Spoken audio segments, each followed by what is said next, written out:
Friends, welcome to our channel. Latest ఎపిసోడ్లో ఏం జరగబోతుందో ముందుగానే తెలుసుకుందాం.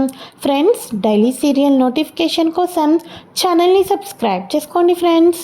అండ్ పక్కనే ఉన్న బెల్ ఐకాన్ని క్లిక్ చేసి ఆల్ ఆప్షన్ని సెలెక్ట్ చేసేయండి. ఇక విశాలాక్షి, ఏవండి, ఆ ఖాళీగాడు చూస్తే డబ్బు అడుగుతున్నారు, మీరేమో డబ్బు పని మీద బయటకు వెళ్ళొచ్చారు, ఏమీ మాట్లాడటం లేదేంటండి, ఇంతకీ ఏం నిర్ణయం తీసుకున్నారండి అని అనగానే, ఇంకేం నిర్ణయం తీసుకుంటాను విశాలాక్షి, మన దగ్గర ఏముంది, ఈ ఇల్లే కదా, ఫస్ట్ ఈ ఇల్లు తాకట్టు పెడదామనుకున్నాం, కానీ డబ్బు ఎక్కువైంది కాబట్టి ఏకంగా ఇల్లు అమ్ముకునే ప్రాసెస్సే రేపు మధ్యాహ్నం జరగబోతుంది అని చెప్పి అనగానే, ఏంటండి, ఉన్న ఈ ఇల్లు కూడా అమ్మేస్తామా, ఈ ఇల్లు అమ్మేసి అద్దెంట్లో ఉన్నప్పటికైనా సత్యకు అన్ని నిజాలు తెలుస్తాయి కదండి, మరి ఒకసారి ఇదంతా సత్యకు చెప్దామా అండి అని అనగానే, వద్దు విశాలాక్షి, మన ప్రాబ్లంని మనమే బాధపడాలి, అత్తారింటికి పంపించిన కూతురికి మన కారణంతో టెన్షన్ ఇంకా ఎక్కువ కాకూడదు, తన కాపురం ఏదో తాను చేసుకుంటుంది, ఈ విషయం ఎట్టి పరిస్థితుల్లోనూ సత్యకి కానీ అల్లుడు గారికి కానీ తెలియటానికి వీల్లేదు అని చెప్పేసి విశ్వనాథం అంటూ ఉంటాడు. మరోపక్క సంజ ఇక సత్య దగ్గరికి వెళ్ళి పూర్తి నిజాలు చెప్పంగానే సత్య కంగారు పడిపోతుంది. ఇదేంటిది, కష్టపడి నాన్న డ్రీమ్ హౌస్ని, ఎప్పటి నుంచో అనుకున్న హౌస్ని సంపాదించుకుంటే ఇప్పుడు ఆ రౌడీ కారణంగా అమ్మేయడం ఏంటి, పద సంజ, నాన్నగారికి ఇల్లు అమ్మకోకుండా నేను అడ్డుపడతాను పద అని చెప్పేసేసి అంత పుట్టింటి ప్రాబ్లమ్స్లో కూడా వెళ్తూ వెళ్తూ, అక్క, నేను పని మీద మా అమ్మ వాళ్ళ ఇంటికి వెళ్తున్నాను, టైంకి నువ్వు నేను ఇచ్చిన ట్యాబ్లెట్ మాత్రమే వేసుకో, ఇంకేమీ చెయ్యకు, ఫ్రూట్ జ్యూస్, ఫ్రెష్ జ్యూస్ మాత్రమే తాగు, బావగారిని నమ్మకు అని అనగానే, అలాగే సత్య, నువ్వెందుకో టెన్షన్ పడుతున్నట్టున్నావు, నువ్వు వెళ్ళు, నేను చూసుకుంటానులే అని చెప్పేసి రేణుకాకి ట్యాబ్లెట్లు వేసుకోమని చెప్పేసి ఇక బయలుదేరుతారు. వెళ్ళేసరికి ఇక అమ్మాయికి తెలియకోకూడదు అని అనగానే సత్య గుమ్మంలో నుంచి అంతా విని షాక్ అయిపోతుంది. ఇక వెంటనే సత్యని చూసి వాళ్ళ నాన్న కంగారు పడిపోతూ ఉంటే, ఎందుకు నాన్న పెళ్ళి అయిపోయినంత మాత్రాన నన్ను పరాయిదాన్ని ఎందుకు చేసేస్తున్నారు, ఇంతకాలం మన ఇంట్లోనే కదా నేను పుట్టి పెరిగి ఆనందంగా ఉన్నాను, పెళ్ళైపోతే ఈ ఇంటితో నాకే సంబంధం లేదా, ఈ ఇంటి సమస్యలతో సంబంధం లేదా, ఎందుకు నాన్న అలా ఆలోచిస్తున్నావు, నేను ఎప్పటికీ నీ కూతుర్నే కదా నాన్న, అలాంటప్పుడు ఈ ఇంటితో నాకెందుకు సంబంధం ఉండదు, అయినా ఇంత పెద్ద సమస్య వచ్చింది, పోనీ చిన్న సమస్య అయినా నేను పట్టించుకునేదాన్ని కాదు, ఇంత పెద్ద సమస్య వచ్చినప్పుడు నాకు ఎందుకు చెప్పాలని అనిపించటం లేదు అని చెప్పేసేసి సత్య బాధపడుతూ ఉంటుంది.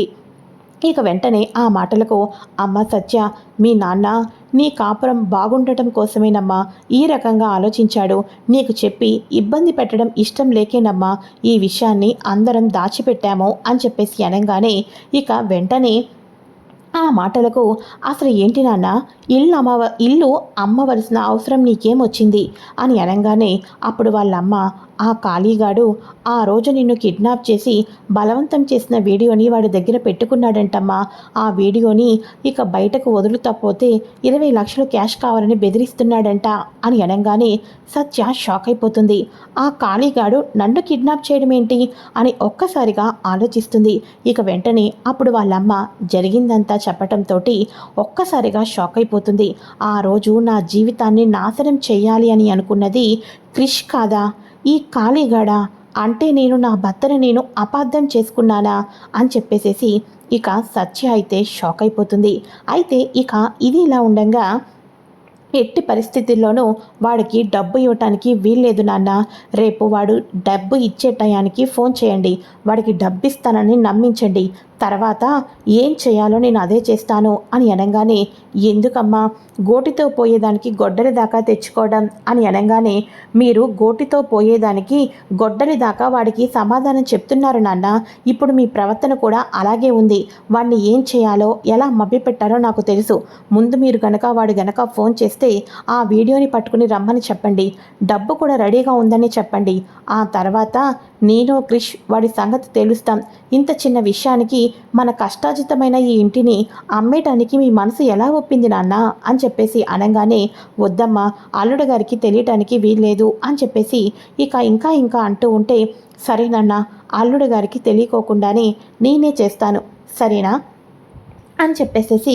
సత్య ఇక వాళ్ళ ఇంట్లో జరిగినవన్నీ కూడా గుర్తు తెచ్చుకొని వాళ్ళ నాన్నకి ధైర్యం చెప్పేసేసి సరే అయితే నేను ఇక బయలుదేరుతాను అని చెప్పేసేసి సత్య అయితే బయలుదేరుతూ ఉంటుంది. అయితే ఇక ఇదిలా ఉండగా నందిని వచ్చేసేసి ఇప్పుడు ఈ డిస్కషన్ అంతటినీ కూడా వింటుంది. డిస్కషన్ అంతటినీ కూడా విన్న తర్వాత ఇక వెంటనే ఓహో, ఉదయం సంధి వీళ్ళు నలిగిపోతున్నది ఇదా అన్నమాట. ఆ ఖాళీగాడు ఏదో చేస్తున్నాడు, ఆ ఖాళీగాడికి భయపడిపోయి ఇట్లా చేస్తున్నారా? అమ్మో, ఇప్పుడు నేను మా మా అత్తింటికి వెళ్తుంటుంటేనే మీ అత్తింటికి పో అంటున్నారు మా పుట్టింటోళ్ళు.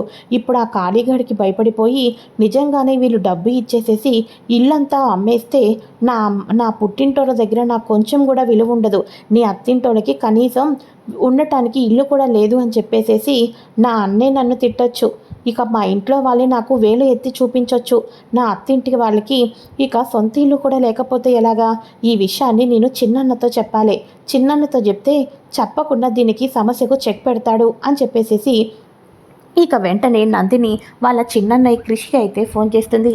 ఏంది నందిని గిట్లా ఫోన్ చేసినావు అని అనగానే అన్నయ్య నీకు ఒక విషయం చెప్పాలి అని అనగానే ఏంటి చెప్పు అని చెప్పేసి అనగానే అన్నయ్య మా అత్త వాళ్ళు ఈ ఇంటిని అమ్మేద్దాం అనుకుంటున్నారు అని అనగానే అవును, దేనికి?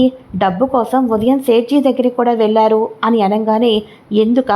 ఆ ఖాళీగాడు ఏదో వదిన వీడియో ఒకటి ఉందంట, ఆ వీడియోని అడ్డు పెట్టుకొని వీళ్ళందరితోనూ ఆడుకుంటున్నాడు అని చెప్పేసి అనగానే ఆ ఖాళీగాడికి మొన్ననే ధమ్కి ఇచ్చిన, అయినా వాడికి ఇంకా బుద్ధి రాలేదా అని చెప్పేసేసి క్రిష్ అనుకుంటూ ఉంటాడు.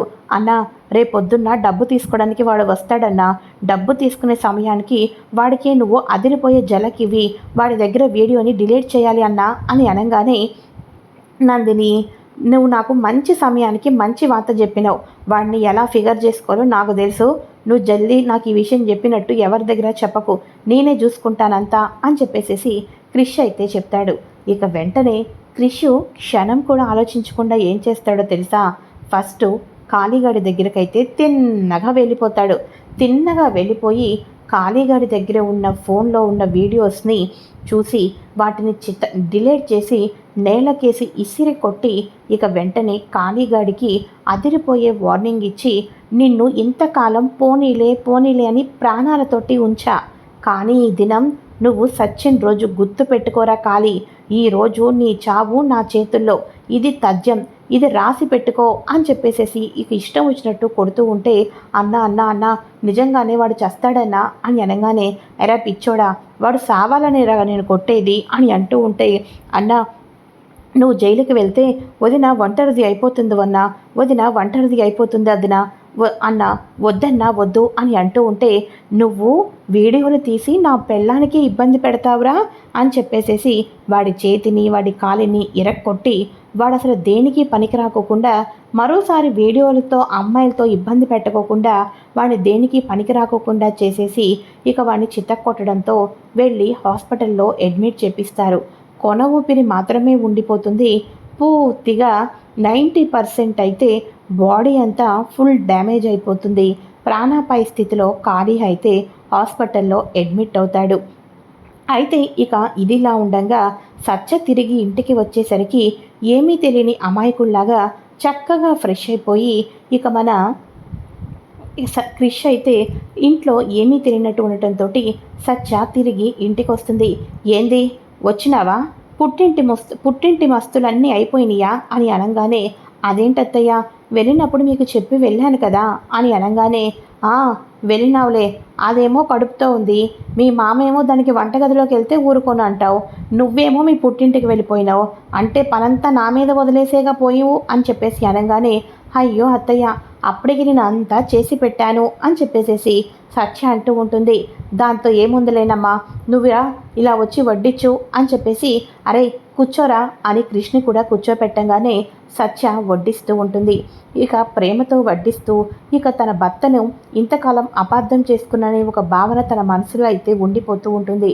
అయితే ఇక ఇదిలా ఉండగా ఇక వెంటనే మహదేవయ్య ఎదురుగా రుద్ర తింటున్నప్పుడే నా సిన్నోడు మామూలుడు కాదే, ఇక నాతో పాటు పోటీకి నామినేషన్ వెయ్యాలనుకున్న వాళ్ళందరినీ కూడా వంచేసిండు. చిన్నోడు మామూలు కాదు. చిన్నోడు బజార్లోకి వెళ్తుంటుంటే అందరూ దండాలు పెడుతున్నారు. ఇక ఈసారి ఎమ్మెల్యేగా నేను గెలవటం పక్కాగా ఖాయం. అది కూడా నా చిన్నోడు కారణంతోటే. నాకంటూ ఒక్కరు కూడా ధైర్యంగా వచ్చి నామినేషనే వేయలేకపోతే ఇక ఎలాగా వాళ్ళందరూ కూడా ఓడిపోయినట్టే కదా లెక్క. నా సిన్నోడు నన్ను తప్పకుండా ఎమ్మెల్యేని చేసేస్తున్నంత ఆనందంగా ఉంది నాకు ఈరోజు జరిగిందైతే అని చెప్పేసేసి మహదేవయ్య మీసాన్ని తిప్పుకుంటూ ఇక క్రిష్ గురించి చెప్పుకుంటూ పొంగిపోతూ ఉంటే అదే సమయంలో భోజనం చేస్తున్న రుద్ర అంటే వాడు మగాడైతే నేను పనికి మాలినోడినా అయినా ఎందుకని చెప్పేసేసి నాయన ఈ మధ్య వాడిని అంత ఇదిగా చూస్తున్నాడు. నువ్వు ఎమ్మెల్యే అవ్వాలనుకుంటున్నావు బాపు, కానీ నేను కూడా దాని గురించి కష్టపడ్డా. నీకు ఇలా కాదులే, నీకు ఎలా చెప్తే బుద్ధొచ్చిద్దో గట్లని చెప్తా అని చెప్పేసేసి రుద్ర సొంత తండ్రిని కూడా చూడుకోకుండా మూర్ఖంగా రాక్షసత్వంతో ఆలోచిస్తూ అన్నీ కూడా రాక్షసపు నిర్ణయాలే తీసుకుంటూ ఉంటాడు రుద్ర. అయితే ఇక మన క్రిష్ అయితే అక్కడి నుంచి గదిలోకి వెళ్ళిపోతాడు. ఇక వెంటనే అందరూ వెళ్ళిపోయిన వెంటనే ఆడవాళ్ళు భోజనం చేస్తారు కదా, ఎప్పుడూ కూడా వేరే ప్లేట్లో తినే సత్య ఈసారి క్రిష్ తినేసి వెళ్ళిపోయిన ప్లేట్లోనే భోజనం తింటూ ఉండటంతో వాళ్ళ అత్త కూడా చూసి షాక్ అయిపోతుంది. ఇక తాను కూడా భోజనం చేసిన తర్వాత క్రిష్ ఒంటరిగా గదిలో ఉండగానే వెనక నుంచి వెళ్తుంది. వెనక నుంచి వెళ్ళిన తర్వాత ఒక్కసారిగా క్రిష్ని హాక్ చేసుకుంటుంది సత్య. అయితే క్రిష్ షాక్ అయిపోతాడు. అరే ఏంది, నేను మెలకుగానే ఉన్నానా, లేకపోతే నా సత్య వచ్చి నన్ను హక్ చేసుకున్నట్టు పగటిగలనేమైనా గంటున్నానా అని చెప్పేసి అనగానే సారీ క్రిష్, సారీ, నువ్వేంటో నీ ప్రేమేంటో నాకు ఇంత లేటుగా అర్థమయ్యింది. నువ్వు నన్ను ఎంతగా ప్రేమించావో నేను అర్థం చేసుకున్నాను. నిన్ను ఎప్పుడూ నోట్లో నుంచి మాట వినుకోకుండా నీ మీద ఎప్పుడు కూడా నెగిటివ్ థాట్ తోటి ఉన్నాను. ఈరోజు నువ్వేంటో నీ ప్రేమేంటో నువ్వు నన్ను ఎంతగా స్వచ్ఛంగా ప్రేమించావో అర్థమైంది క్రిష్. ఇక నుంచి మనం భార్యాభర్తలం, మన మధ్య ఎటువంటి గీతలు ఉండవు, రెండు మంచాలు ఉండవు క్రిష్ అని చెప్పేసి అనగానే ఒక్కసారిగా క్రిష్ ఆ మాటలకు షాక్ అయిపోతాడు. సత్య, నువ్వే నా గిసువంటి మాటలు మాట్లాడేది, ఒకసారి నన్ను గిల్లవా అని చెప్పేసి అనగానే ఇక ఒక్కసారిగా గిల్లటం కాదు అని చెప్పేసేసి సత్య అమాంతం వచ్చి క్రిష్ని కిస్ చేస్తుంది. ఇక క్రిష్ అయితే గాల్లో తేలిపోతూ ఉంటాడు. క్రిష్ ఆనందానికి అవధలే ఉండవనే చెప్పాలి. అయితే ఇక ఇదిలా ఉండగా ఇక వెంటనే క్రిష్ ఆ కాళీగాడు చేసిన తప్పులన్నిటికీ కూడా నువ్వనుకున్నాను, కానీ ఇప్పుడు ఒక భార్యగా ఒక ఆడదానిగా నేను ఏం చెప్పాలో నాకు అర్థం కావటం లేదు క్రిష్ అని అనగానే ఏంది, ఆ కాళీగాడు నిన్ను ఏదో వీడియో తీసిండు, ఆ వీడియో డిలీట్ చేయటం కోసం ఆలోచిస్తున్నావు అంతేనా అని అనగానే అవును క్రిష్ అని అనగానే ఆ వార్త నాకు తెలిసిన వెంటనే ఆ వీడియోని డిలీట్ చేసి వాడి ఫోన్ని మూసీ నదిలో కలిపేసి వచ్చిన. నీకు తెలుసా, వాడిప్పుడు సావు బతుకుల మధ్యన హాస్పిటల్ పాలయ్యిండు. అన్ని చంపేసి ఉండేవాడిని, కాకపోతే సమయానికి నువ్వు గుర్తొచ్చినావు, అందుకనే వాడి బతుకుతాడని వాడిని వదిలేసి వచ్చినా అని అనగానే ఇంకా సత్య తన భర్తను హాక్ చేసుకుంటుంది. ఇంతకాలం తర్వాత సత్యకి క్రిష్కి మధ్య ఉన్న మిస్అండర్స్టాండింగ్స్ అన్నీ కూడా తొలగిపోతాయి. అప్పుడు సత్య అనుకుంటుంది, నీలాంటి భర్త ఇప్పుడే కాదు ఎన్ని జన్మలకైనా నీలాంటి భర్తే రావాలి అని చెప్పేసేసి ఇక సత్య కృష్ణని చూసుకుంటూ ఒక ఊహాగానాల్లోకి ఇక పాటల్లోకి వెళ్ళిపోతూ ఉంటుంది. వీడు మొరటోడు అన్న పాటలోకి పుష్ప 2 పాటలోకి వెళ్ళి ఊహించుకుంటూ నవ్వుకుంటూ ఉంటుంది. ఇక మార్నింగ్ అవుతుంది. మార్నింగ్ అవ్వగానే క్రిష్ అయితే సేట్జీ దగ్గరికి వెళ్తాడు. సేట్జీ, వరంగల్లో నీ ల్యాండ్ ఒకటి ఉంది, దానికి రిజిస్ట్రేషన్ పత్రాలు రావటం లేదంట కదా అని అనగానే అవును బాబు, అంటే అది ఎప్పటి నుంచో అని అంటూ ఉంటే సరే అయితే ఆ కోటిన్నర వాల్యూకి సంబంధించిన దానికి నీకు రిజిస్ట్రేషన్కి ఫామ్స్ రావాలి, నీ చేతికి పత్రాలు రావాలి. అంటే ఏం చేయాలో తెలిసినా, నీ ఇంటికి నేను వచ్చిండ్రు కదా, ఇంటి పత్రాలకి డబ్బు కావాలి అని, ఆ 10 లక్షలు ఏమీ ఇవ్వక్కర్లేదు, ఇంటి పత్రాలు ఇచ్చేసిరా, నీకు తప్పకుండా నేను వీటికి రిజిస్ట్రేషన్ పత్రాలు ఇప్పిస్తాను అని అనగానే అయ్యో బాబు, అంతకన్నా సంతోషమా, పువ్వుల్లో పెట్టి వాళ్ళ డబ్బులు వాళ్ళ పత్రాలు వాళ్ళకి ఇచ్చేసి వస్తాను అని చెప్పేసేసి 10 లక్షల రూపాయలకి వీళ్ళు తాకట్టు పెట్టుకుంటారు కదా, ఆ పేపర్స్ని విశ్వనాథం ఇంటికి బెల్లి కొట్టి మరీ ఇవ్వంగానే మీ డబ్బు నేను తీర్చలేదు కదా అని అనగానే రూపాయి కూడా నాకు మీరు ఏమీ తీర్చవలసిన అవసరం ఏమీ లేదు, మీలాంటి వాళ్ళ దగ్గర ఈ పేపర్స్ తీసుకున్నందుకు నన్ను క్షమించండి, మీకు ఎప్పుడైనా ఏదైనా ఆపద ఉంటే నన్ను మర్చిపోకండి, ఎటువంటి పేపర్లు లేకోకుండానే నా చేతనంత డబ్బు సహాయం మీకు చేస్తాను, వస్తాను అని చెప్పేసేసి అతనైతే వెళ్ళిపోతాడు. ఇక మన విశాలాక్షి, ఇదేంటండి, రూపాయికి కూడా వడ్డీకి లెక్క పెట్టే ఇతను మన పేపర్లను రూపాయి కూడా ఇవ్వకోకుండా ఇచ్చేశాడు అని అనగానే, ఇదంతా బావగారి మహిమే అయ్యుంటుందిలే అని చెప్పేసి అనగానే, అవును, మా చిన్నన్న ఇదంతా చేసిండు.